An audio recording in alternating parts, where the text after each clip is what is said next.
We ask all of our guests if they have ghost stories, supernatural experiences, UFO sightings, anything like that.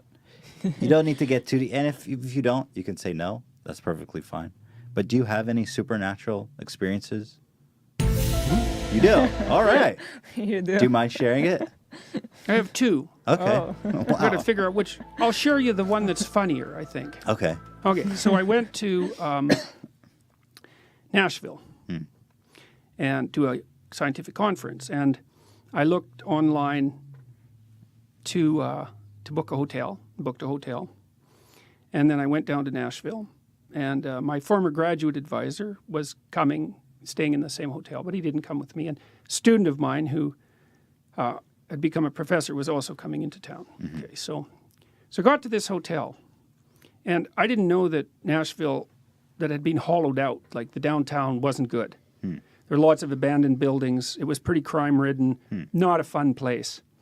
They were trying to put it back together, but the hotel that I'd rented was sort of in the middle of this, and it was a 70s hotel. And so it was kind of in a sketchy neighborhood. So that was interesting. So I walked in, but the lobby was beautiful. Like they'd completely redone it. There were replicas of like Renaissance paintings on the roof. It was all marble. It was really quite impressive. And then right next door to the lobby, there was this huge restaurant that probably sat 300-400 people. Really big restaurant. And I looked in the restaurant. There wasn't a single person there. And there was this steam table, you know, full of stainless steel trays, huge trays, and all there was like mac and cheese and green beans. And you know what green beans are like if they're like soaking in hot water for like an hour. It's like, you don't want to eat those things. So that's all there was. And I thought, that's kind of weird. And there was no people in there. No staff, no people. I thought, that's weird. So anyways, I checked in and I went up, and the rest of the hotel really hadn't been fixed up since the 1970s. So it smelled like smoke. The carpets were old. I went into my room. It was kind of ratty, but it was okay. Put my computer on the bed, put my luggage on the bed, and called my graduate student and went out to have some barbecue. So that's fine. So then I came back and got into my room, and my graduate student came along. This was Colin, the guy who invented that personality test. And I walked in, and all the drawers in the cabinets were open. Like, so there was a bureau, 4 drawers and 4 drawers side to side. And there was the little table between the beds, and there was a desk. And all of the drawers were open. And not just a little bit open, like completely open. But my computer was still on the bed, and so was the luggage. And I thought, well, that's weird. I didn't open those damn drawers. And if someone came in here to steal something, why didn't they take the computer? That'd be the logical thing to do. So we closed all the drawers, and then we thought, well, maybe a big truck went by, and like, that's a pretty stupid hypothesis, but we couldn't think of anything else. So we kind of shook the cabinet to see if we could get the doors to open. We'd shut all the drawers. And when we turned around, the damn drawer on the desk was open again. So we shut that. So, okay. So I had opened, the drawer was open in the middle little cabinet between the beds too, and there was a Gideon Bible in there, and it was open, and it was open to the line that says, yea, though I walk through the valley of the shadow of death, I will fear no evil. And I thought, well, that was pretty interesting. I closed that, closed the door. And we talked for a while. Graduate student left, and I thought, I didn't really think much of it. I thought it was weird, you know, but whatever, it was weird. So then I went to sleep. In the middle of the night, I woke up and I thought, you know, that wasn't just weird. That was really weird. It was like someone was in my room, right? Because otherwise, why were the drawers open? And why were they open? Like, what's going on? And the Bible was open. Well, and so the next morning, I went downstairs to this girl, black girl, behind the counter. And I walked up and I said, look, I don't want to alarm you, but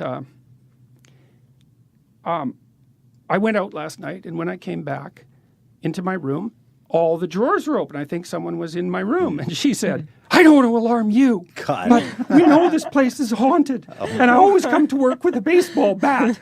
And I thought, oh, well, of all the responses I thought I would get. Is that more terrifying? Well, it was just, it was surreal, right? And it was like a movie moment. It was ridiculous. So I went and talked to my graduate advisor, an older guy who had been in the hotel, and he said that the night before he had taken a shower, and when he came out, there were 2 drawers open in his room, and so These damn drawer opening yeah. ghosts. Okay. And I'll finish this off with the other weird part of this story, which isn't quite so ghostly, but is also extremely weird, and it just gives you a sense of the place. So we went for breakfast the next day, and I took 2 different graduate students for breakfast. We went to this restaurant right next door, and there was no one there, and there was no staff. The same one in the hotel. Same one. Same one. Very fancy, green marble. Like it might have been quite a place back in the 1970s. So we're sitting there and sitting there and sitting there and sitting there for like half an hour.